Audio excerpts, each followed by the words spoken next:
Sibingelele mbukeli ezindabeni ze-Fandom Sport News. Namhlanje sizonethulela ezemidlalo zange weekend.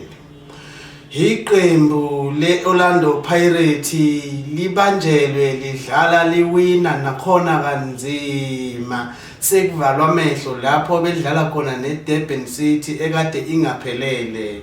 Leli qembu leDurban City libambe iPirates laze lifikisa ku extra time nakhona yakora kanzima sekusele umzuzu owodwa ukuthi uphele umdlalo we extra time ziye kuma penalties lapho khona uncanana umdlali owathi Pirates is just a name athole khona i-man of the match.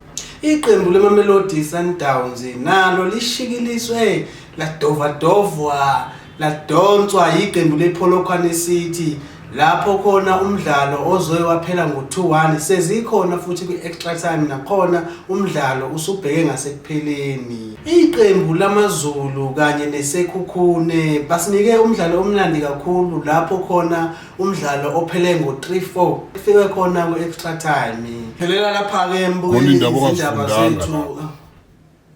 Zikapheli. Azikapheli le ndaba.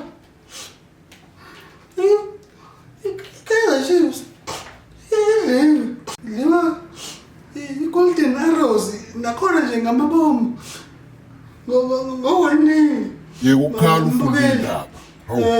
Angikhali Funda kahle phela indaba. futhi nje vele network emtheni nje iyahlupha nje vele.